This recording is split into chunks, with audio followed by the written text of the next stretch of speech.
এ কি অবস্থা! কই ভেবেছিল রাতে বউকে খানিকটা আদর সোহাগ করবে, তার হচ্ছে কোথায়! বউটার থেকে আলাদা করে দিল আহসানের তুলতুলে বউ। তরীরা সবাই আজ ক্লান্ত। গল্প শেষে লাইট বন্ধ করে শুয়ে পড়ল তারা। মাঝরাতে হঠাৎ গুনগুনের খুব তৃষ্ণা পেল। আশেপাশে হাতিয়ে পানি খুঁজতে লাগলো সে, কোথাও পানি নেই। বাইরে রান্নাঘরের সঙ্গে খাবার টেবিলে পানি দেখেছিল সে, নিয়ে আসবে কি? প্রথমে ভূত এবং অন্ধকারের ভয়ে সে এগোতে চাচ্ছিল না, কিন্তু এদিকে তৃষ্ণায় গলা ফেটে চৌচির। হাত বাড়িয়ে মনোয়ারার ফোনের ফ্ল্যাশ লাইটটা জ্বালিয়ে গুনগুন পানি আনতে বের হলো। খাবার টেবিল থেকে বোতল নিয়ে পানি খেলো। একটা বোতল পাজাকোলা করে বগলে তুলে হাঁটা দিল। হঠাৎ পেছনে কারো অস্তিত্ব টের পেয়ে ভয়ে গুনগুনের লোম দাঁড়িয়ে গেল। বুকে প্রচণ্ড সাহসের সঞ্চয় করে পেছন ফিরে তাকিয়ে দেখল ওই উচ্ছ্বাস নামের ছেলেটা। গুনগুনের ভয়ার্ত চেহারা দেখে সে বলল, ভয় পেয়েছো? এত রাতে এখানে কি করছো? ঘুমিয়ে পড়ো, নয়তো শরীর খারাপ করবে। কি আপন ভেবে গুনগুনকে কথাগুলো বলল ছেলেটা, যেন গুনগুন খুব করে চেনে। গুনগুন মিনমিন করে বলল, পানি খেতে এসেছিলাম। এই বলে পানির বোতলটা নিয়েই সে দৌড়ে চলে গেল। আশ্চর্য বিষয়, এই উচ্ছ্বাস নামের ছেলেটা গুনগুনের এত পায়ে পায়ে ঘুরছে কেন? সকাল থেকেই রুমি খুব কান্নাকাটি শুরু করেছে। নানাভাবে বোঝ দিয়েও তাকে বোঝানো যাচ্ছে না। কখনো মধুবিবিকে ধরে কাঁদছে, কখনো মাকে ধরে কাঁদছে। শেষে না পারতে শোভা তরিয়ার গুনগুনের সঙ্গে রুমিকে পার্লারে পাঠিয়ে দিলেন। মেয়ের কান্নাকাটি তার একদমই সহ্য হলো না। ছোটবেলা সবার টান রুমির প্রতি একটু বেশি। তরিকে একটা শাড়ি কিনে দিয়েছে আহসান, হালকা গোলাপি রঙের বেনারসি শাড়ি। গুনগুনকেও একই রঙের একটা চুড়িদার কিনে দিয়েছে। গুনগুন পার্লারে সাজতে চায়নি, ওসব ভারী মেকআপ তার সহ্য হয় না। শোভা জোর করেই পাঠালেন। দিলশানকেও পাঠাতে চেয়েছিলেন সঙ্গে, দিলশানই বুঝিয়ে সুজিয়ে না করে দিয়েছে। বাবু পেটে আসার পর থেকে অতিরিক্ত গরম লাগে তার, এর মধ্যে ওসব মেকআপ করে চলাফেরা করা কষ্টকর। বিয়েতে পাওয়া হালকা আকাশি রঙের একটা শাড়ি তোলা আছে তার, আজ সেটাই পরবে সে। ওদিকে আহসান আর মাজদাক সকাল থেকে ভীষণ ব্যস্ত। বাড়ির উঠানে বড় করে প্যান্ডেল করা হয়েছে, তাতে চেয়ার আর বড় বড় টেবিল বসানো হয়েছে। বাইরে বাবুর্চিরা বড় ডেকচিতে করে রান্না করছে। সকাল থেকেই ওসব নিয়েই পড়ে আছে বাপ ছেলে।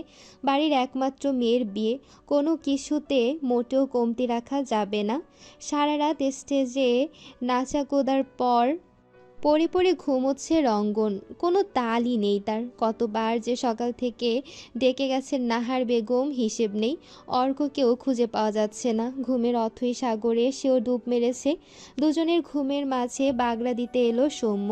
রঙ্গনের ঘরে ঢুকেই এলো পাথারি পানির ছিটা দিতে লাগলো। রঙ্গন বিরক্তি নিয়ে বলল, এই কে রে? ঘুমে তাকাতে পারছি না, কিসের পানি ছিটাছিটি করছিস? সৌম্য পানির গ্লাসটা রেখে বলল, তোর হোসগেন কই গেছে রঙ্গুন্যা? উঠ জলদি, আজকে তোর বিয়ে। উঠে নাস্তা করে বস। আমি আসার সময় ফেসিয়াল ক্রিম নিয়ে এসেছি। বিয়ে করতে যাবি, একটা লুকফুকের তো ব্যাপার আছে নাকি? বিয়ের কথা আমলে আসতেই রঙ্গন লাফ দিয়ে উঠে বসলো। আজকে তো আসলেই তার বিয়ে, রুমির সঙ্গে চুমুচুমির খেলার দিন। তাড়াতাড়ি নাস্তা করে চোখ বন্ধ করে বসলো। সৌম্য রঙ্গনের গালে ফেসিয়াল স্ক্রাব লাগিয়ে দিচ্ছে। চোখে আহসানদের বাড়ির বাবুর্চিদের কাটা সালাদের বোল থেকে উঠিয়ে আনা দুটো শশার টুকরো।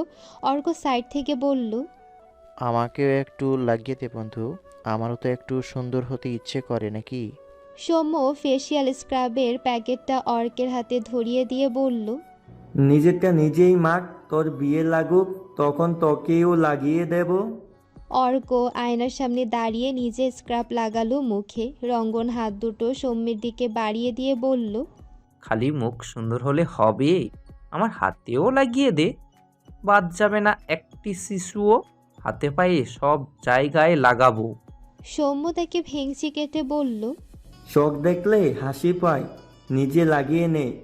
মুখে লাগিয়ে দিচ্ছি, সেটাই তোর পরম সৌভাগ্য। এসেছে আবার হাতে পায়ে লাগাতে।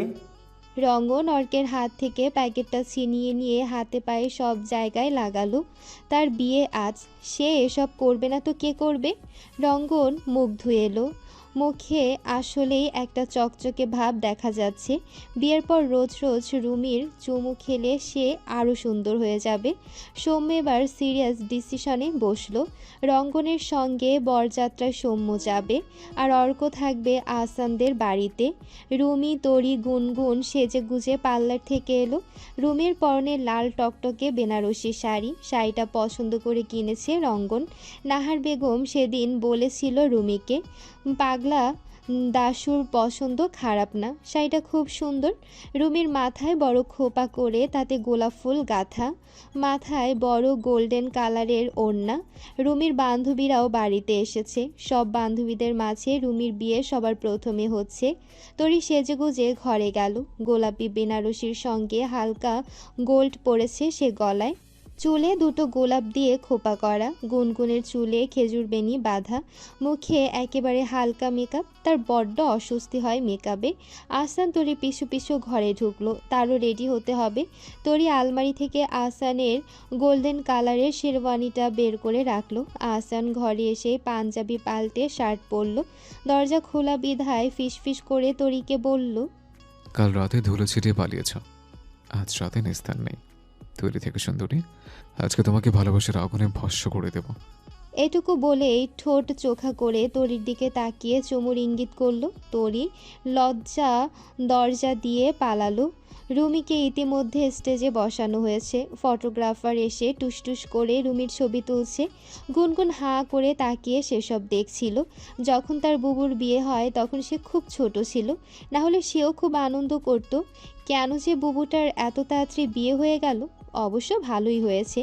আহসান ভাইয়া খুব ভালো। তরির বিয়ে না হলে আহসানের মতো ভাই পেত কী করে সে? গুনগুনের খুব খেয়াল রাখে সে। মনোয়ারার কাছে ফোন করে গুনগুনের খোঁজ খবরও নেয়।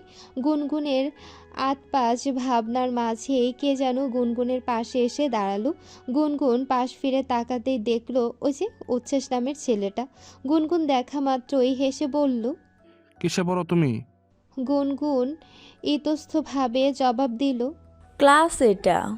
উচ্ছ্বাস মুচকি হেসে বলল। এত পুচকি মেয়ে? গুনগুন আর জবাব দিল না। ঠোঁট কামড়ে ওপাশ থেকে সরে গেল। গুনগুন তো এখন বড় হয়েছে, তাকে পুচকি বলে ডাকলো কেন?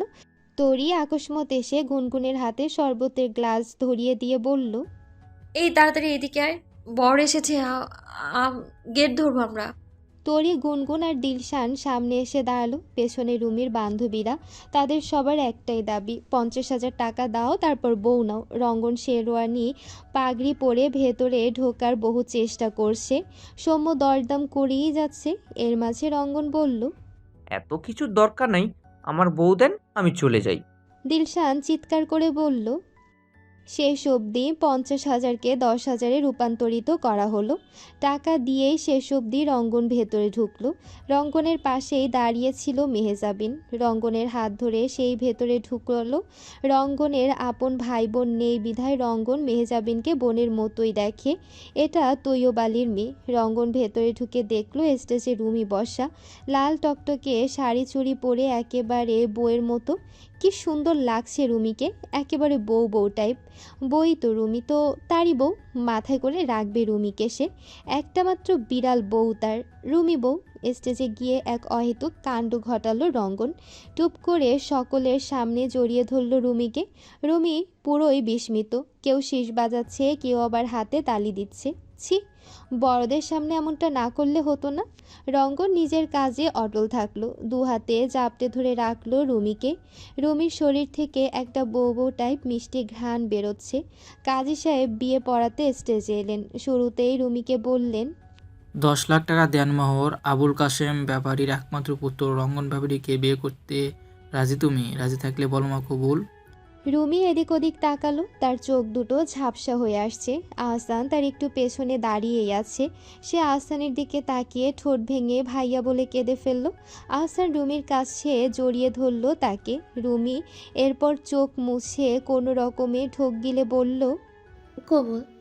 পরপর 3 বার কবুল বলার পর রঙ্গনকেও একই প্রশ্ন করা হলো।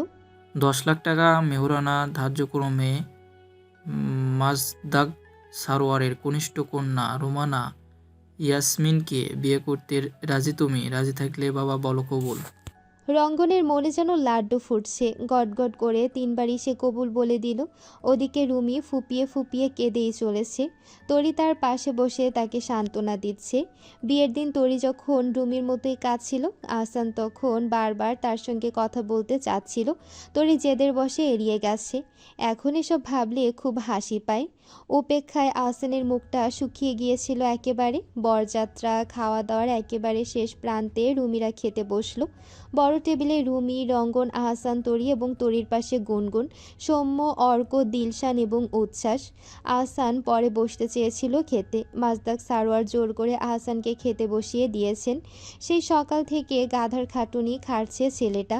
বিশ্রামের তো একটু প্রয়োজন আছে। কথা মতোই বিয়ের টেবিলে রাখা বড় খাসির মাংস ছিঁড়ে সে আগে অর্কের পাতে দিল। এই মাংসের ইতিহাস শুধু অর্ক আর তার মধ্যেই সীমাবদ্ধ। বড় খাসিটার সিংহভাগই অর্কের পেটেই গেল। এত ভারী পোশাকের কারণে হাত দিয়ে রুমি সেভাবে খেতে পারছিল না। পাশ থেকে তরি একটু একটু করে ছিঁড়ে খাইয়ে দিচ্ছিল তাকে। অবশ্য আহসান সামনে না থাকলে এই কাজটা রঙ্গনই করত। খাওয়া দাওয়ার পর্ব শেষ করে বিকেল অবধি ফটো সেশন পর্ব চলল। রুমি প্রায় বিরক্ত হয়ে পড়ল। কালকে থেকে ছবি তুলে এখন ক্যামেরা দেখলেই তার বিরক্ত লাগছে। অর্ক হঠাৎ রঙ্গনের পাশে এসে বসলো। ফিসফিস করে মেহজাবিনকে ইশারা করে রঙ্গনকে বলল। এই মেয়েটা কে? রঙ্গন স্বাভাবিকভাবেই উত্তর দিল। আমার মামাতো বোন। অর্ক ফের বলল। কিসে পড়ে? রঙ্গন উত্তরে বলল। এই বছর গ্র্যাজুয়েশন শেষ হবে। অর্ক ঠোঁট কামড়ে বলল। সিঙ্গেল? রঙ্গন অর্কের কথার মানে বুঝতে পেরে দাঁত কিরমির করতে করতে বলল। একদম আমার বোনের দিকে চোখ দিবি না। আমার বোন মানে তোরও বোন।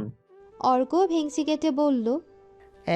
তুমি যে আহসানের বোন নিয়ে টাঙ্কিবাজি করলে, আমি আজই বাড়ি গিয়ে আব্বার সাথে কথা বলবো। রঙ্গন ভ্রুকুচকে বলল। শোন, আহসানের বোন আমার বউ, কিন্তু আমার বোন তোর বোন। তোর মতো ফাজিলের সঙ্গে আমি আমার বোন বিয়ে দিব না। তোর বিয়ে ঠিক হওয়ার আগেই ক্যান্সেল। অর্ক বাঁকা চোখে রঙ্গনকে দেখতে লাগলো। বিয়ে সেই মেয়েকেই করবে, লিখে নিও বস। বিদায় বেলায় রুমি কাঁদতে কাঁদতে বেহুশ হয়ে যাবার দশা। আহসানও মন মরা হয়ে কাঁদছে। মাজদাক সারোয়ারের বুকের ধন পরের বাড়িতে চলে যাচ্ছে। শোভার মাজদাক দুজনেই কাঁদছেন। মাজদাক রঙ্গনের হাতে রুমির হাত দিয়ে বলল। বাবা, আমার একটাই মেয়ে, আমি আজকে কিসের ভিতর দিয়ে যাচ্ছে সেটা তুমি বাবা না হওয়া অব্দি বুঝতে পারবে না। আমার মেয়েটাকে দেখে রেখো বাবা। আজ থেকে ওর দায়িত্ব তোমাকে দিলাম। কখনো চোখের জল আসতে দিও না। যদি বোঝো মনে হয় তাহলে আমার মেয়েকে আমার কাছে ফিরিয়ে দিও। তা কষ্টে ওর মনটা বিষিয়ে দিও না। রঙ্গন উপরে উপরে ভালো মানুষের ঢং করলো। মনে মনে সে বলল। কাঁদবে, আপনার মেয়ে অবশ্যই কাঁদবে, কিন্তু দুঃখে না, বিছানায় আমার ভালোবাসার জোয়ারে। রঙ্গন আধা ঘন্টা যাবৎ গাড়ির সামনে দাঁড়িয়ে আছে। রুমির কান্নাকাটির পর্ব শেষই হচ্ছে না। একে ওকে ধরে সে কেঁদেই যাচ্ছে। রঙ্গন মনে মনে বিড়বিড় করে বলল। ওরে আমার বউটা রে, এবার ছাড় রে। আর কত কাঁদাবি? চোখের পানি সব একদিনেই ফুরিয়ে যাবে যে। রুমি প্রায় 1 ঘন্টা পর কেঁদে কুটে গাড়িতে উঠল। রঙ্গন তার পাশে বসে। গাড়িতে আরও অনেক মানুষ আছে, তাদেরকে রুমি বিশেষ চেনে না। রঙ্গন হঠাৎ রুমির হাতটা চেপে ধরল। ভয়ে হাত দুটো ঠকঠক করে কাঁপছিল এতক্ষণ। রঙ্গনের ছোঁয়ায় কাঁপতে থাকা হাতগুলো কেমন নির্জীব হয়ে গেল। ওই বাড়িতে গিয়ে রুমি যখন গাড়ি থেকে নামলো, সবাই তখন ঘিরে ধরল রুমিকে। পাড়া পড়শিরা অনেকেই রঙ্গনের নতুন বউ দেখতে এসেছে। রাত অবধি বউ দেখার জন্য প্রতিবেশীদের আনাগোনা চলতেই লাগলো। রুমিকে বসার ঘরে ফ্যানের নিচে বসিয়ে রাখা হয়েছে। রঙ্গন রুমির পাশ থেকে সরছেই না, চিপকে আঠার মতো লেগেই আছে, যেন কলিজার ভেতরে ঢুকে যাবে যখন তখন। নাহার বেগম এসে রুমিকে খাইয়ে দিলেন। রঙ্গনের ঘরে মনের সুখে অর্ক, সৌম্য, দিলশান এবং মেহজাবিন বাসর ঘর সাজাচ্ছে। দিলশানের এসব দেখে নিজের কথা মনে পড়ে গেল। এভাবে বাড়ির ছোটরা মিলে তার আর সৌম্যের বাসরাত সাজিয়েছিল। বাসরাতে সৌম্য তাকে একটা গোল্ডের ব্রেসলাইট উপহার দিয়েছিল, সেটাই দিলশানের নাম লেখা ছিল। মেহজাবিন ফুলের পাপড়ি দিয়ে লাভ বানাচ্ছে বিছানায়। অর্ক এসে তাকে বলল। আস্তে কালি ছিটাবেন, কখন আবার কার চোখে না পড়ে যায়। মেহজাবিন মুচকি হেসে বলল, ভুল বারবার হয় না, কাল ভুল করে আপনার চোখে পড়েছিল। অর্ক নিজ মনে বিড়বিড় করে বলল, হয়তো ভুল করে ভুল হয়, ভুল করে আবার প্রেমও হয়। এই যে আমি পড়েছি। রাত 9:30টার দিকে অর্ক, সৌম্য এবং দিলশান চলে গেল। নাহার বেগম খুব অনুরোধ করেছিল থেকে যেতে। অর্ক আর সৌম্য বাহানা দিয়ে চলে গেছে। শেষে নাহার বেগম জোর করে ওদের খাইয়ে তারপর বাড়ি পাঠিয়েছেন। সব কিছু শেষ করে ছাড়া পেতে পেতে ঘরে ঢুকতে রঙ্গনের রাত 11টা বাজলো। ঘরে ঢুকতেই দেখলো বিছানায় একটা লাল পরী ফুলের মাঝে বসে আছে। রঙ্গন পা টিপে টিপে বিছানায় গিয়ে বসলো। ঘোমটাটা খুলেই দেখলো কেঁদে কেটে রুমির চোখ ফুলে মৌচাক হয়ে গেছে, গলাও বসে গেছে অনেকটা। রঙ্গন রুমির মাথায় একটা চুমু খেলো। ঠোঁটের দিকে এগোতেই রুমি সরে গিয়ে বলল, আপনি যা চাচ্ছেন তা হবে না, আমার একটু মেয়েলির সমস্যা চলছে। রঙ্গনের ভেতরে কোনো দুঃখ টুক্ষ দেখাই দিল না, শুধু হেসে বলল, তাহলে একটা চুমু গালে, শুধু একটাই। বলেই রুমির গালে টুস করে চুমু খেলো। রুমি বিস্ময়ে ঢোক গিলল। রঙ্গন বিছানা থেকে উঠে গিয়ে আলমারি খুলল। একটা রিংয়ের বক্স রুমির হাতে দিয়ে বলল, এটাতে একটা গোল্ডের রিং আছে, আমার প্রথম 3 মাসের স্যালারি দিয়ে কেনা। প্রথম স্যালারি দিয়ে সবাইকে সব কিছু দিয়েছি, মাকে দিয়েছি, মামা মামি এবং বোনদের দিয়েছি। তুমি তো আমার বউ, সেই হিসেবে তোমার কিছু পাওনা আছে তো। এটা তোমার জন্য কিনেছি। এক মুঠে কেনার মতো এত টাকা তখন হাতে ছিল না, তাই 3 মাস টাকা জমিয়ে কিনেছি। বলেই রুমির আঙ্গুলে রিংটা পরিয়ে দিল। রিংটা খুব সুন্দর চকচক করছে। রিংটার পেছনে সুন্দর করে হলমার্কের মতো করে R+R লেখা। রঙ্গন তখনই ঠোঁট ফুলিয়ে বলল, আমার উপহার কোথায় রুমি? বাসর রাতে উপহার দিতে হয় জানো না? রুমি আমতা আমতা করে বলল, আমি তো জানি না, আমার কাছে কোনো উপহার নেই। রঙ্গন বাঁকা হেসে বলল, আছে তো, তুমিই তো একটা উপহার রুমি। এটুকু বলেই রুমির ঠোঁটে একটা টুস করে চুমু খেলো সে। বাড়ি থেকে মেহমানরা চলে গেছে। আসেন শুধু রুবি, মোস্তফা, সারোয়ার আর উচ্ছ্বাস। সে ঘুরে ফিরে রাতে তরিকে আহসানের ঘরেই আসতে হলো। তরি তখন সবে মাত্র ঘরে ঢুকেছে।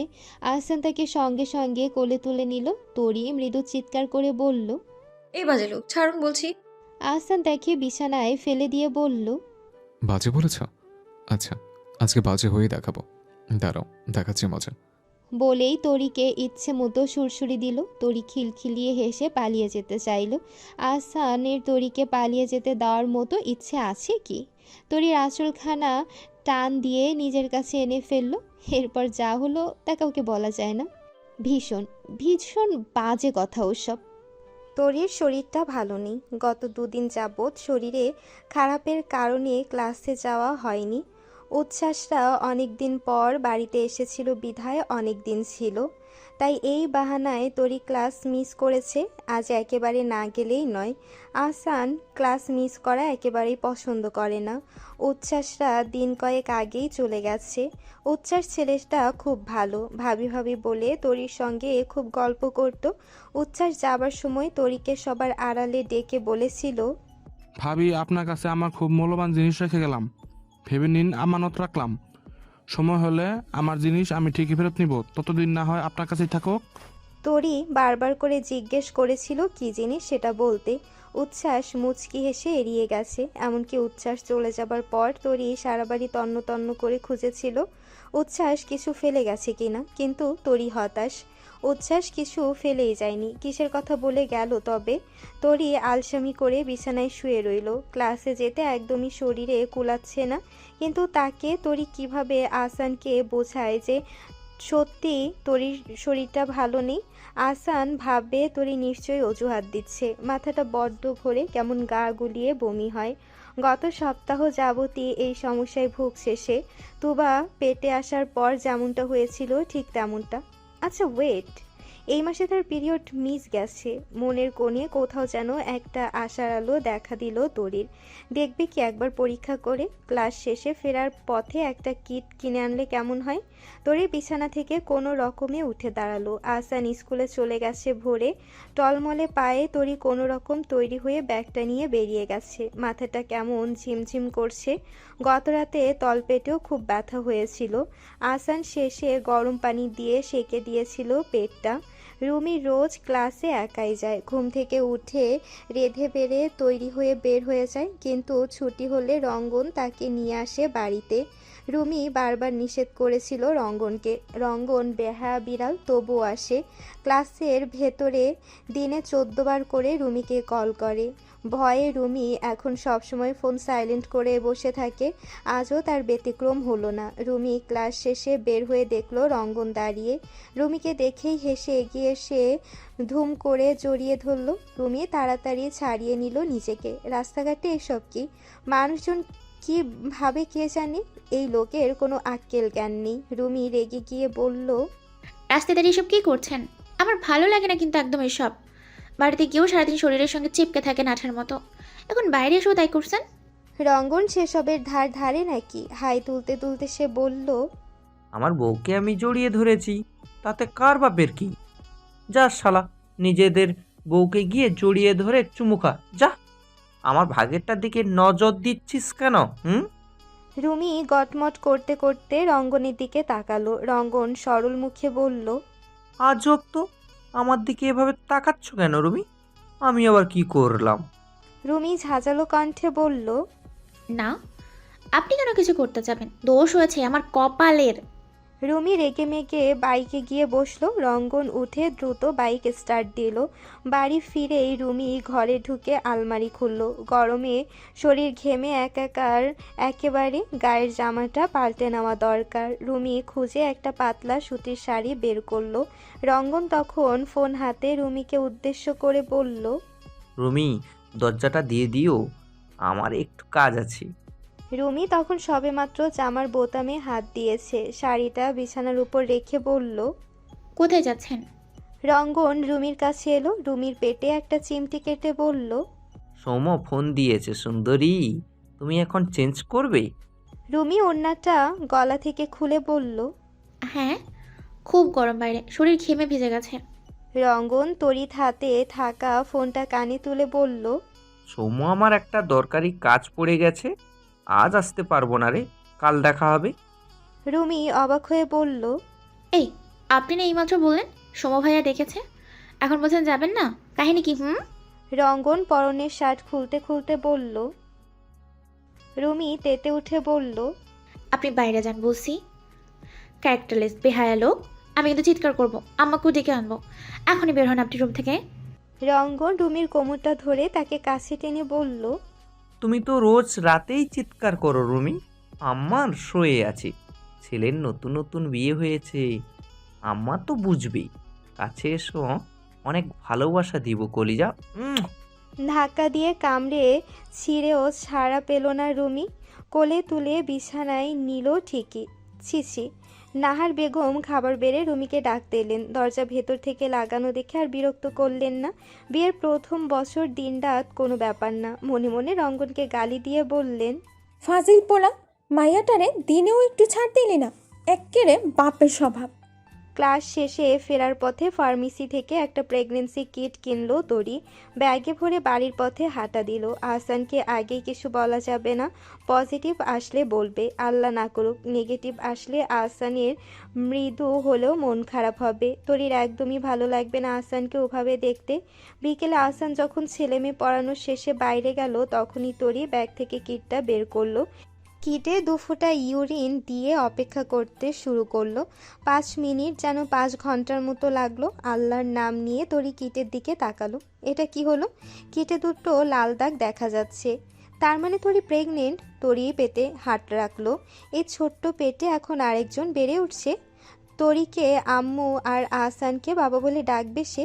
সত্যি তরি যেন বিশ্বাসই হচ্ছে না। আনন্দে পুরো ঘরময় সে পায়চারি করতে লাগলো।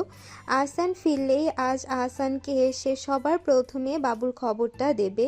যদিও এক সপ্তাহ ধরেই তরির সন্দেহ হচ্ছিল, তাও পিরিয়ডের ডেটের জন্য অপেক্ষা করছিল সে।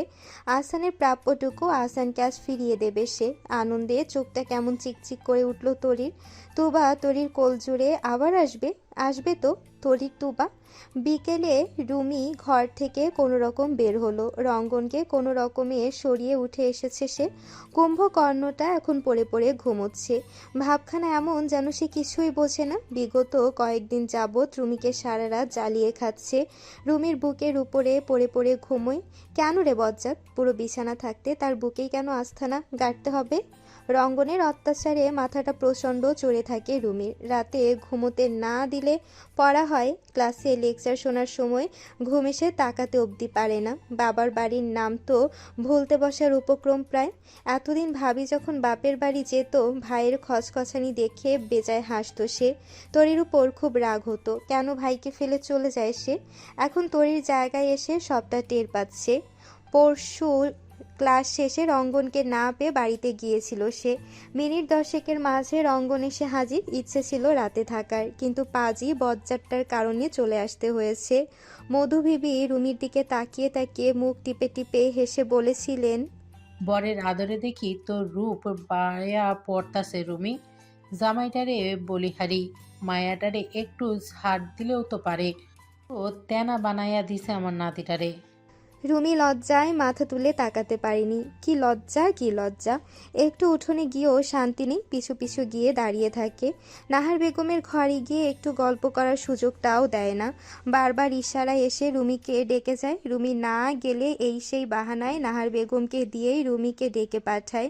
এই নির্লজ্জের কারণে রুমির জীবনটা অতিষ্ঠ প্রায়। ছোট্ট বাচ্চা ফিডারের জন্য মায়ের পেছন পেছন যেভাবে ঘোরে, রঙ্গনের অবস্থা হয়েছে তাই।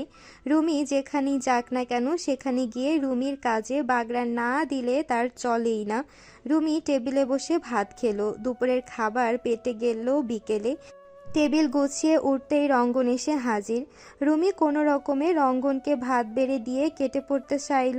তার হলো কোথায়? রঙ্গন রুমির হাত চেপে ধরে বলল, একটু খাইয়ে দাও না বউ, তুমি না ভালো বউ, দাও খাইয়ে দাও।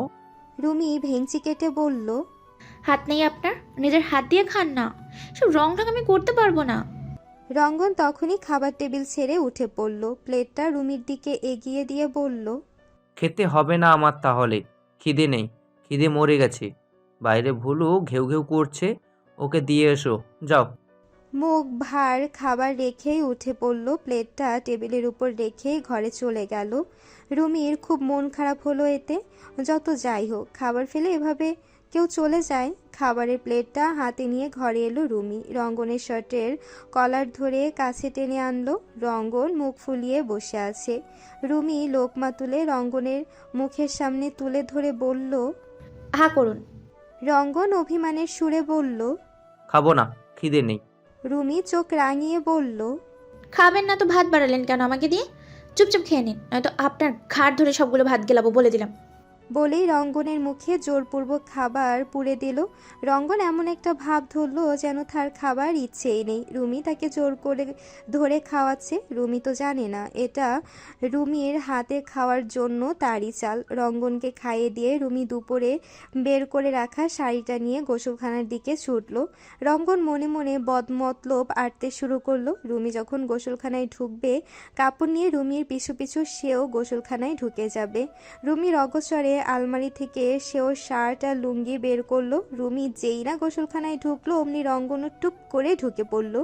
রুমি রাগে কিরমির করতে করতে বলল, কি হলো এটা? বেরিয়ে যান এক্ষুনি বের হন বলছি। রঙ্গন ওসব কথা গ্রাহ্যই করলো না। উল্টো ধাত কেলাতে কেলাতে বলল, তোমার সঙ্গে গোসল করব বউ, মাথায় একটু শ্যাম্পু করে দিয়ে শরীরটা ম্যাসেজ করে দাও তো বউ। রুমিকে ঘৃণায় নাক সিটকে বলল, ছি, আমি সব পারবো না, আপনি জলদি বের হন। রঙ্গন শার্টটা খুলে গায়ে পানি ঢাললো। সাবান আর শরীর মাঝুনিটা রুমির হাতে দিয়ে বলল, তোমার তুলতুলে হাতটা দিয়ে আমার শরীরটা মেজে ধন্য করে দাও আমায় রুমি, দাও না বউ। রুমি মিষ্টি হেসে বলল, দিচ্ছি, আগে পিঠে সাবান ডলে দিচ্ছি। আপনি একটা সামনের দিকে ঘুরে দাঁড়ান। রঙ্গন খুশি মনে সামনে ঘুরে তাকাতেই রুমি রঙ্গনের পিঠে ইয়া বড় নখের আঁচড় কেটে দরজা দিয়ে বাইরে পালালো। পালানোর সময় গোসলখানার বাইরে থেকে দরজার সিটকেনি লাগিয়ে লাইটটা বন্ধ করে দিল। বিকেল ছিল বলে গোসলখানার ভেন্টিলেটর থেকে পর্যাপ্ত আলো ভেতরে আসছিল বলে রঙ্গন এই যাত্রায় বেঁচে গেল। দরজার ওপাশ থেকে বারবার রুমি রুমি বলে চিৎকার করতে লাগলো। রুমির এসব শোনার সময় নেই। খিলখিলিয়ে হাসতে হাসতে এসে নাহার বেগমের গোসলখানায় গিয়ে গোসল করলো। আরও আসো, রুমির সঙ্গে গোসল করার স্বাদ নিয়ে। একেবারে জন্মের শিক্ষা হয়েছে বটটার। রঙ্গন মনের দুঃখে পানি গায়ে ঢেলে নিজেই গোসল সারতে লাগলো। পাজিমে এত জোরে তার পিঠে আঁচড় কেটেছে যে পিঠটা তার পানির সংস্পর্শে এসে জ্বলছে ভীষণ। কাজ শেষে আহসান বাড়ি ফিরল রাতে। খিদেতে হাত পা রীতিমতো কাঁপছে তার। আজকে খুব পরিশ্রমের একটা দিন গেল তার। একটু ফুসরত মেলেনি সারাদিনেও। দুপুরেও ব্যবসার হিসাব মেলাতে গিয়ে একটু বিছানায় শরীরটা এলিয়ে দেওয়ার সুযোগ মেলেনি। আহসান খাওয়ার সময় তরিকেও টেবিলে ডেকে এনে একসঙ্গে খেলো। আহসান তরিকে ফেলে কখনোই একা খেতে বসে না। আজ তরি সেভাবে রাতে খেতে পারল না। প্রথমত খাবারটা খুব টক আর গন্ধ লাগছে। দ্বিতীয়ত আহসানকে খবরটা দেওয়ার জন্য খুব এক্সাইটেড সে। আহসানের রিয়াকশন কি হবে তা ভেবেই পেটে কেমন সুরসুরি হচ্ছে। খাওয়া দাওয়া শেষে আহসান যখন ঘরে এলো তরি তখন তার পথ আগলে দাঁড়ালো। লাজুক মুখে হেসে বলল, আপনাকে একটা উপহার দেব আজ, খুব পছন্দ হবে আপনার। আপনার জীবনের সেরা উপহারও বলা যায়। আহসান কিছু বলার আগেই তরি আহসানের বুকে মাথা রেখে বলল, আমাদের আরেকটা তুবা আসছে আহসান, আপনাকে বাবা বলে ডাকার জন্য কেউ আসছে। আহসান কি কর্তব্য বিমূঢ় হয়ে দাঁড়িয়ে রইল। তরি তাকে আরো শক্ত করে জড়িয়ে ধরল। আহসানের কি যে হলো। শক্তপোক্ত আহসান তরিকে জড়িয়ে ধরে ফুপিয়ে কেঁদে উঠল, ঠিক যেন ছোট্ট একটা বিড়ালের বাচ্চা। তরি নরম সুরে বলল, আপনার প্রাপ্য আজ আপনাকে ফিরিয়ে দিলাম আহসান। আমার ভুলে আপনি একদিন এক সুন্দর সুখ থেকে বঞ্চিত হয়েছিলেন। দীর্ঘদিন অনুতপ্ত হয়ে পুড়ে মরেছি আমি। এখন থেকে আর নয়, বাবুর সঙ্গে আনন্দে দিন কাটাবো আমরা। আহসান চোখ মুছে তরিকে আরো শক্ত করে চেপে ধরে বলল, ভুল বলেছে তোরি। তোবা তার বরাদ্দের রিজেক্ট নিয়ে এসেছিল, হায়াত শেষ, তাই তোবাও চলে গেছে। তাতে তোমার দোষ কি তোরি? আর একটা কথা, তুমি বাবার কথা 3 মাস না হওয়া অবধি কাউকে বলবে না, বাড়ির কাউকেও না। ফের কোনো অঘটন ঘটলে সবাই তোমাকে দায়ী করবে। আমার খুব খারাপ লাগে তোরি, তোমাকে কেউ কষ্ট দিলে আমার দম বন্ধ হয়ে আসে। এরপর তরির গালে ঠোঁটে আর পেটে কত শত চুমু যে খেয়েছিল আহসান। সারা রাত তরিকে জড়িয়ে ধরে ফুপিয়ে কেঁদেই গেছে। তরিকে কতবার করে বুঝিয়ে বলল, কিছুতেই কিছু কাজ হলো না। বোকা লোকটা কেঁদেই গেল। বিকেলে দীর্ঘ সময় গোসল করার কারণে রঙ্গনের শরীর কাঁপিয়ে জ্বর এলো। বিছানায় কাঁথা গায়ে দিয়ে ঠক ঠক করে কাঁপতে লাগলো। রুমি রাতে খাওয়ার জন্য ডাকতে এসেছিল। বহু সময় নিয়ে ডাকাডাকি করার পরও রঙ্গন যখন উঠল না, রুমি সন্দেহের বশে কপালে হাত রাখতেই চমকে গেল। ভয়ানক জ্বর এসেছে। নাহার বেগমকে ডেকে আনতেই নাহার বেগম রঙ্গনকে এই দীর্ঘ সময় গোসল করার জন্য বকাঝকা করলেন। মাথায় জলপট্টি দিয়ে দিলেন। ভয়ে রুমির মুখ শুকিয়ে গেল। কেন যে সে গোসলখানার দরজা বাহির থেকে লাগিয়ে দিয়েছিল। ইস, দরজাটা না লাগালেই পারত। দরজা খুলতে না পেরেই রঙ্গন গরমে বারবার শরীরে পানি ঢেলেছে। নিশ্চিত তাই জ্বর এসেছে। রঙ্গনের জ্বরের ঘোরে রাতে তেমন কিছু খেলো না। দুধ রুটি খেয়েই শুয়ে পড়ল। রাতে রুমি লাইট নিভিয়ে বিছানায় যেতে রঙ্গনের গোঙানির আওয়াজ শুনতে পেল।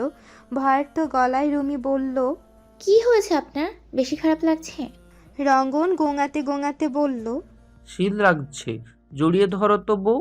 শক্ত করে ধরবে কিন্তু, অনেক শীত বাইরে, অনেক ঠান্ডা। রুমি সত্যি রঙ্গনকে বুকের সঙ্গে চেপে ধরল। রঙ্গন গুটিসুটি মেরে সারা শরীরের ভর রুমির উপর ছেড়ে দিয়ে রুমির বুকে মুখ গুজে ঘুমালো। রঙ্গনের মাথায় হাত বুলিয়ে দিতে দিতে ঘুমিয়ে গেল রুমিও। রঙ্গন রুমির বুক থেকে মাথা উঁচু করে রুমির দিকে তাকিয়ে মুচকি হাসলো। জ্বর একা একা হাসেনি। রঙ্গন জ্বরের গোষ্ঠী শুদ্ধ বংশধরকে ডেকে এনেছে। গোসল শেষে রুমের সবগুলো লাইট অন করে এবং ফ্যান বন্ধ করে ঘরটাকে গরম করেছিল রঙ্গন। রুমি তখন নাহার বেগমের সঙ্গে সংসারের কাজ করছিল। এই ফাঁকে রঙ্গন রান্নাঘর থেকে 4 কোয়া রসুন এনেছিল। গরমের মধ্যে 2 কোয়া করে রসুন 2 বগলে চেপে ধরে গরমের মধ্যে 1 ঘন্টা ফ্যান বন্ধ করে বসেছিল। ফলাফল এই রাতে রুমির আদর সোহাগ সহ বুকে ঘুমানোর সুযোগ। এসব জ্বরে ফরে কিছুই হয় না রঙ্গনের। ছোটবেলায় স্কুলে যেতে না ইচ্ছে হলে বগলে রসুন গুজে কড়া রোদের নিচে দাঁড়িয়ে থাকতো রঙ্গন। কমপক্ষে 2 দিন জ্বরের বাহানা দিয়ে স্কুলে যেতে হতো না তার। জীবনে জিততে হলে টেকনিক খাটাতে হয়, টেকনিক। ইয়া বলিয়াছেন স্বয়ং রঙ্গন ব্যাপারী। রুমির প্রতি প্রেম তাকে কবি বানিয়ে তুলছে। আজ ঘুম থেকে উঠতে তরির বড্ড দেরি হলো। ভোরের দিকে একবার উঠেছিল সে, তখন আহসান স্কুলে যাবার জন্য তৈরি হচ্ছিল। ঘুমো ঘুমো চোখে আহসানকে দেখে পাশ ফিরে ফের শুয়ে পড়ল তরি। এই ভারী শরীরটা নিয়ে বিছানায় পাশ ফিরতেও তার খুব কষ্ট হয়। 9 মাসে এমনটা হওয়াটা খুবই স্বাভাবিক। রাত হলেই বাবুর লাফালাফি শুরু হয়। সারাদিন দুষ্টুটা শান্তই থাকে। রাতে তরি ঘুমোতে এলেই তার যত দুষ্টুমি শুরু। নড়াচড়া করতে করতে সে নিচের দিকে নেমে যায়, নয়তো হাত পা সরে। আর আহসান যদি ভুল ক্রমেও তার পেটে হাত দেয় তবে হয়েছে কাজ। সঙ্গে সঙ্গে সাড়া দিয়ে ওঠে দুষ্টুটা। বাবার স্পর্শ এখনই খুব ভালো করে চিনে গেছে। রাতে দুষ্টুটা বেশি বিরক্ত করলে আহসান তেল গরম করে তরির পায়ে মালিশ করে দেয়, পেটেও আলতো হাতে মালিশ করে দেয়। পুষ্কুটা তখনও বাবার স্পর্শ পেয়ে দ্বিগুণ হারে লাফালাফি করে। শোভার ডাকে ঘুম থেকে উঠে বসলো তরি। শোভা নাস্তা সাজিয়ে তরির জন্য বসে আছেন। তরি কোনো রকমে কষ্ট করে ধরে ধরে বিছানা থেকে নামলো। শরীরে পানি উঠে হাত পা ফুলে গেছে তার। রাতে ঘুমও ভালো হয়নি। কাল রাতে ছিল অর্কের বিয়ের প্রোগ্রাম। রঙ্গন আর রুমির বিয়ের দিন রঙ্গনের এক কাজিনের সঙ্গে পরিচয় হয়েছিল অর্কের। সেই থেকে প্রণয় এবং শেষে পরিণাম। আপুটা দেখতে ভারী মিষ্টি। তরিকে বারবার করে কাছে ডেকে শরীর স্বাস্থ্যের কথা শুধাচ্ছিল। এই ফুলকো অসুস্থ শরীর নিয়ে তরি একদমই বের হতে চায়নি। পুষ্কটা পেটে আসার পর থেকে মধুবেবী সন্ধ্যার পরে তরিকে কোথাও যেতে দেন না। কিন্তু আহসান বাচ্চাদের মতো এমন জেদ ধরল তরি আর বাবু সঙ্গে না গেলে সেও যাবে না। শেষে তরি আহসানের কথা রাখতেই কোনো রকমে একটা শাড়ি পরে বেনুনি বেঁধে চলে গেছে। তেমন সাজগোজও করেনি। মাথা ভর্তি ছিল মধুবেবীর দেওয়া তেল। মধুবেবী রোজ তরিকে তেল দিয়ে চুল বেঁধে দেন। তরি ওভাবে আহসানের সঙ্গে অনুষ্ঠানে চলে গেছে। কাল রুমি আর রঙ্গনও এসেছিল। রুমিটা দিন দিন খুব সুন্দর হয়ে যাচ্ছে। রঙ্গন ভাই খুব আদর যত্ন করে হয়তো। দিলশান আর সৌম্য কাল এসেছিল। দিলশানের কোলে খুব আদরে একটা মেয়ে বাবু ছিল। একেবারে মায়ের চেহারা পেয়েছে মেয়েটা। বয়স তার 4 মাস। দিলশান আর সৌম্য মিলে বাবুর নাম রেখেছে কিয়ারা। তরিকে দেখেই কেমন মিটমিট করে হাসছিল। তরিকে নিজেকে সামলাতে পারিনি। ভারী শরীরে এই তুলার বস্তাকে কোলে তুলতেও তার কষ্ট হয়েছিল। তবু সে কোলে তুলে খুব করে আদর করেছিল কিয়ারা। সৃষ্টিকর্তা সব কিছু ঠিকঠাক রাখলে দিলশানের মতো একটা পুচকু তাকেও দেবে। বারবার করে বাবুটার গালে কপালে চুমু খাচ্ছিল তরি। তার বাবুটা কবে আসবে? টেবিলে বসে তরি কোনো রকমে নাস্তা সারল। চেয়ারে হেলান দিয়ে বসে। সোজা হয়ে বসতে খুব কষ্ট হয় তার এখন। টেবিলে সাজানো হরেক রকমের আচার। কিছু বানিয়েছেন মধুবেবী, আর কিছু বানিয়েছে নাহার বেগম। বানিয়ে এগুলোকে রুমির হাতে তরির জন্য পাঠিয়েছেন। রুমি মাঝে এসে থেকেছিল 2 দিন। তাও সন্ধ্যার পর এসে রঙ্গন ভাই খুব জ্বালাতন করেছেন। আহসানের জোড়াজড়িতে রুমিকে নিয়ে যাবার সাহস করেননি। রুমি বারবার তরির পেটে হাত রেখে বাবুকে অনুভব করতে চাইতো। দুষ্টুটা ধুমধাম ফুপির হাতে লাথিও বসিয়ে দিয়েছিল। তরি পরে বাবুকে খুব করে বকেছে। ফুপি কত আদর করে বাবুকে। বাবুনটা ফুপিকেই বোঝে না। তরি চেয়েছিল সকালে খেয়ে দিয়ে পড়তে বসবে, তার হলো কোথায়? পেটে আর কোমরে কেমন চিনচিনে ব্যথা। তরি বিছানায় গিয়ে শুয়ে পড়ল সোজা। এই ভারী শরীর নিয়ে রোজ ক্লাসে যাওয়া খুব কষ্টসাধ্য কাজ। তাই সপ্তাহে 2 দিন করে ক্লাসে যায় সে। পেটে ব্যথায় তরি পাশ ফিরে শুয়ে পড়ল। শরীর কেমন দরদর করে ঘামছে। একটু ঠান্ডা পানি দিয়ে গোসল করলে কেমন হয়? তরি বিছানা থেকে নামতে গিয়ে বিপত্তি বাঁধল। তার পানি ভাঙতে শুরু করেছে। তরি ব্যথায় চিৎকার করে শোভাকে ডাকলো। শোভার মধুবিবি দৌড়ে এসে দেখলো তরির পানি ভাঙছে। তরি পেট ধরে চিৎকার করতে শুরু করলো। মধুবিবি তরিকে ধরে বিছানায় শুয়ে দিয়ে শোভাকে বললেন, আহসানের মা, তাড়াতাড়ি আহসানের ফোন করো, তাড়াতাড়ি বাড়ি আসতে কও, ওর প্রসব ব্যথা শুরু হয়েছে, পানি ভাঙছে সমানে, তাড়াতাড়ি ডাক্তারখানায় নিয়ে যাইতে হইব। ব্যথায় তরির মুখ নীল হয়ে গেল। শোভা দ্রুত আহসানকে ফোন দিলেন। মাজদাক সারোয়ার মাল কিনতে শহরে গেছেন। রাত ছাড়া কোনোভাবেই ফেরা সম্ভব নয়। আহসান তখন পরীক্ষার হলে গার্ড দিচ্ছিল। বাচ্চাদের অর্ধবার্ষিকী পরীক্ষা চলছে। তরির খবর শুনে সে আতঙ্কে ছোটাছুটি করতে লাগলো। স্কুলে ভিজিটর এসেছে, এই অবস্থায় আর্জেন্ট ছুটি ম্যানেজ করাটাও রিস্কি। চাকরি যাক চুলোয়, তরির কাছে যাওয়াটা এই মুহূর্তে সবচেয়ে গুরুত্বপূর্ণ। আহসান হন্য হয়ে ছুটির জন্য দৌড়াদৌড়ি করতে লাগলো। গত 1 ঘন্টা যাবৎ আহসানের আসার কোনো নাম নেই। তরি ব্যথায় চিৎকার করে কেঁদেই যাচ্ছে। চোখ থেকে টপ টপ করে পানি পড়ছে। মধুবিবি অতিষ্ঠ হয়ে শোভাকে বললেন, চুলায় শাক সিদ্ধ করার পানি বসায়া ছিল না, শাক পরে সিদ্ধ দিও, বালতিতে কইরা গরম পানি নিয়ে আইসো, সাথে পরিষ্কার একটা কাপড় আনবা, একটা প্লেট আইনো মনে কইরা। শোভা আটকে উঠে বললেন, কি করবে না আম্মা এসব দিয়ে? আহসান তো আসছি, একটু ধৈর্য ধরুন না আম্মা। মধুবিবি তরির মাথায় হাত বুলিয়ে দিতে দিতে বললেন, তোমার পোলা গত 1 ঘন্টা যাবৎ আসতেই আছে, মাইয়াডারে কতক্ষণ ধইরা ফালাইয়া রাখবো এমনে? তোমারে যা কইছি তাই করো, একটু চেষ্টা কইরা দেখি, হইলে হইব, না হলে নাই, উচ্ছ্বাস তো আমার হাতেই হইছে। শোভা মধুবিবির বলে দেওয়া জিনিসগুলো জোগাড় করে দিলেন। মধুবিবি ইতিমধ্যে কার্যক্রম শুরু করেছেন। তরিকে বারবার করে বলছেন, মাগো তুমি জোরে চাপ দাও, আল্লাহর নাম নিয়ে চাপ দাও, আল্লাহ সব ঠিক কইরা দিব। তরি মাঝে একবার জ্ঞান হারিয়ে ফেলেছিল। ব্যথার তীব্রতায় তার জ্ঞান এসেছে কোনো রকমে। মধুমিমির কথা মতো শরীরের সমস্ত জোর দিয়ে সে চেষ্টা করতে লাগলো, হচ্ছে না। একটা সময় পর তরি বুঝতে পারলো সে আর পারছে না। শেষবার চেষ্টা করে সে বড় বড় দম নিতে লাগলো। বারবার বড় বড় ফু দিয়ে ব্যথা সামলাবার চেষ্টা করতে লাগলো। তখনই ঘটল এক মিরাক্কেল। চিকন মিহি সুরে একটা বাচ্চার কান্না শুধু কানে গেল তরির। রক্তক্ষরণ ও মানসিক ধকল সামলাতে না পেরে তরি জ্ঞান হারালো। মধুবিবি বাচ্চাকে সাবধানে বের করে দেখলেন এটা একটা ছেলে বাবু। মধুবিবি আস্তে করে বাচ্চাটার পিঠে চাপড় মারতে ঠোঁট ফুলিয়ে কেঁদে উঠল সে। কত শত অভিমান নিয়েই যেন সে পৃথিবীতে এসেছে।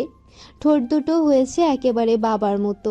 অনেক চেষ্টার পর 1 ঘন্টা পর ছুটি ম্যানেজ করতে পারলো আহসান।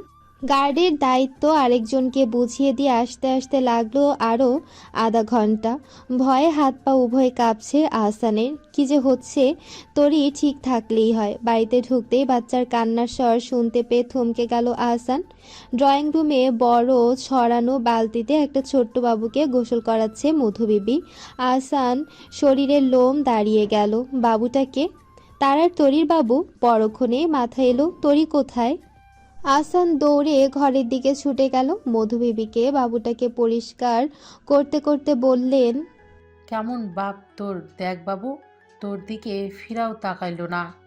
বাচ্চাটা এত সব বুঝলো না। তার খিদে পেয়েছে, চিৎকার করে সে সেটাই জানান দিতে লাগলো। শোভা তরির জামা কাপড় পাল্টে দিয়েছে। মেয়েটা বেহুশের মতো ঘুমাচ্ছে। আহসান তরিকে দেখেই দৌড়ে গিয়ে তাকে উঠাতে চাইলো। বারবার করে বলল, এই তরি, কি হয়েছে? তোমার চোখ খোলো না। তরি, ওঠো না। রাগ করেছ? ভুল হয়ে গেছে? মাফ করে দাও। ভুলে গেছে আমার লক্ষ্মীতে। শোভা আহসানকে ফিসফিস করে বলল, ওকে বিরক্ত করিস না, একটু বিশ্রাম নিতে দে। একটু আগে যা ধকল গেল, রক্ত তো কম যায়নি শরীর থেকে।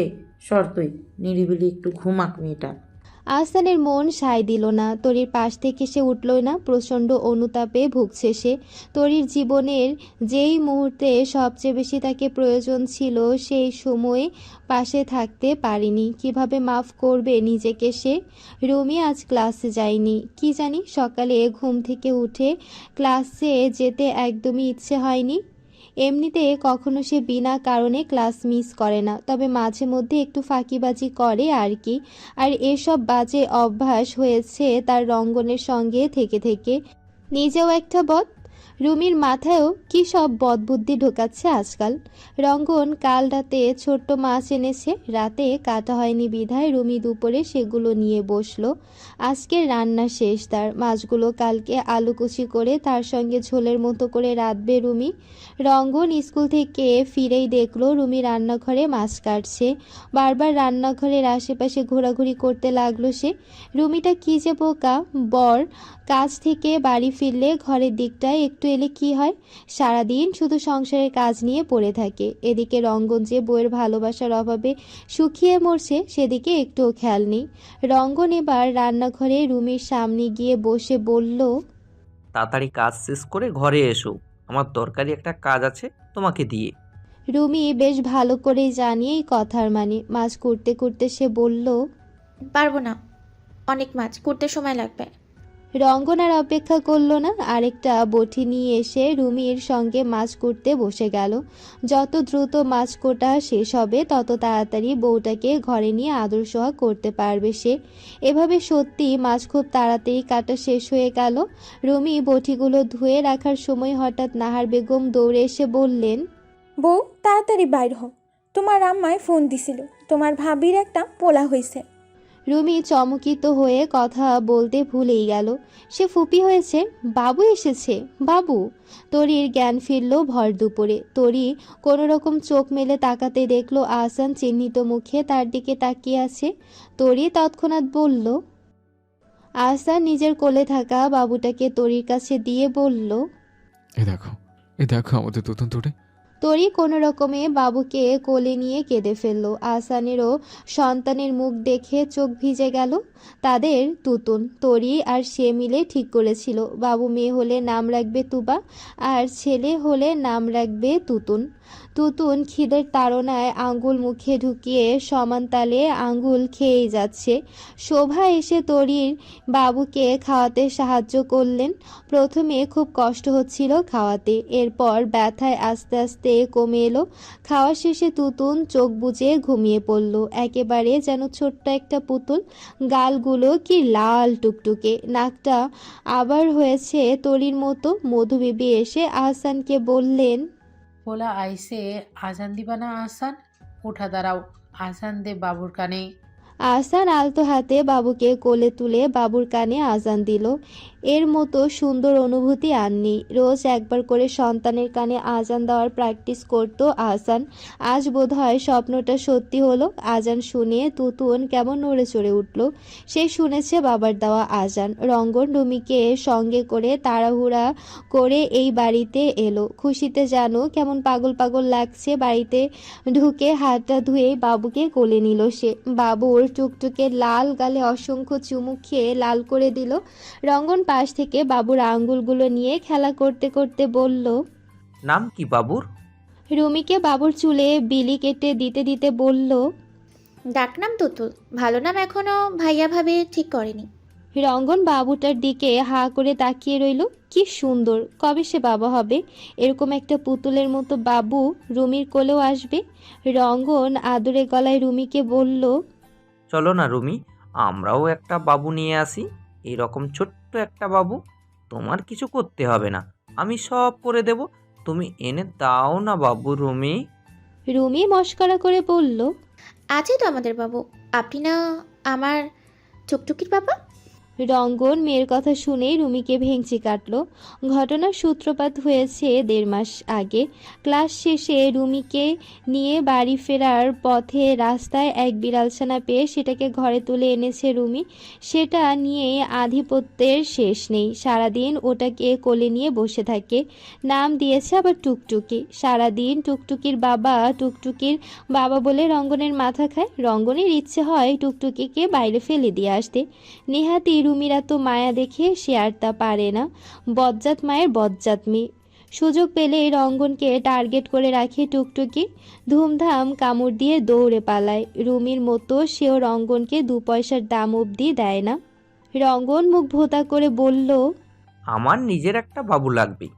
তোমার বিড়ালের বাচ্চা নিয়ে তুমি বসে থাকো, যাও। আমার বাবুর সব কিছু আমিই দেখাশোনা করব। রুমি তুতুনের হাতে চুমু খেতে খেতে বলল, আচ্ছা, তাহলে আমাদের বাবু হলে আমরা তুতুনের সঙ্গে নাম মিলিয়ে রাখবো, হ্যাঁ? রঙ্গন ভ্রুকুচকে বলল, আমার বাবুর নাম আমি রাখব। আমার বাবুর নাম হবে সৈয়দ কামাল উদ্দিন জামাল চৌধুরী বিন সুলতানা ইবনে আব্দুল মোজাহিদ দোয়ান ব্যাপারী। রুমি নামের বাহার শুনে ঝটকা খেলো। এত বড় নাম ডাকতে গিয়ে মানুষ অক্কা পাবে। এই আধা পাগলটারও বলিহারি। নাম রাখার কি ছিরি, ছ্যাঃ। সন্ধ্যাবেলা বাবুকে খাওয়ানো মাত্রই সে ঘুমিয়ে গেল। রুমি আর রঙ্গন একটু আগে চলে গেছে। আহসান তখন ঘরে এলো। তার দুহাতে তুতুনের জন্য কেনা নিত্য প্রয়োজনীয় সামগ্রী। আগের বারের দুর্ঘটনায় এবার আগে থেকে বাবুর জন্য কিছুই কেনা হয়নি। তাড়াহুড়া করে এখন সব কেনা হলো। আহসান বিছানায় এসে তুতুন আর তুতুনের আম্মুর মাথায় চুমু খেলো। ঘুমন্ত তুতুনকে তরির কোল থেকে সরিয়ে নিজে কোলে তুলে নিল। তরির দিকে তাকিয়ে আহত সুরে বলল, এই দেখো আমাদের তুতুন তরি। আজকের দিনটার জন্য কখনো নিজেকে মাফ করতে পারবো না তরি। তোমার সবচেয়ে গুরুত্বপূর্ণ সময়টাতে তোমার পাশে থাকতে পারলাম না। আমি অনেক চেষ্টা করেছিলাম, কিছুতেই পারলাম না। আমাকে ক্ষমা করে দিও পারলে। তরি আহসানের মাথায় হাত বুলিয়ে দিয়ে বলল, আপনি চেষ্টা করেছেন, পারেননি। রিজিকে যা ছিল তাই হয়েছে। আপনাকে কেন অকারণে দোষ দিব? আপনারও তো কাজ আছে। আপনি কাজ করেন আমার আর তুতুনের জন্যেই তো। আমি আপনার উপরে রাগ করিনি তুতুনের বাবা। আর তুতুনও বলেছে বাবাকে সে খুব ভালোবাসে। বাবার উপরে তুতুন রাগ করতেই পারে না। আহসান তুতুনের দিকে তাকিয়ে চোখ মুছল। কি ছোট্ট ছোট্ট হাত তার, নরম গোলগাল মুখ, চেহারায় আবছা তরির মতো একটা আদল। গায়ের রংটা তরি কিংবা তার কারোর মতোই হয়নি, হয়েছে দাদার মতো ধবধবে ফর্সা। আহসান তুতুনের মাথায় হাত বুলিয়ে দিতে দিতে বলল, তুমি আমার জীবনে ফুল হয়ে এসেছিলে তরি। ফুলের বিপরীতে কখন যে তুমি আমার জীবনটাকে মস্ত ফুল বাগানে পরিণত করলে কে জানে। কখন করলে এই কাজ তরি? তরি নতমুখে লজ্জায় মাথা নামিয়ে ফেলল। তবে কি সে ফুল হতে পারে? সে যদি ফুল হয় তবে আহসান মালি। আম্মু বাবার প্রেমালাপের মাঝেই তুতুন জেগে উঠল, কিন্তু একটুও কাঁদল না। ড্যাব ড্যাব করে তাকিয়ে হাতখানা মুখে পুরে আম্মু আর বাবার কথা শুনতে লাগলো। ভাবখানা এমন যেন সে সব বোঝে। দুষ্ট একটা।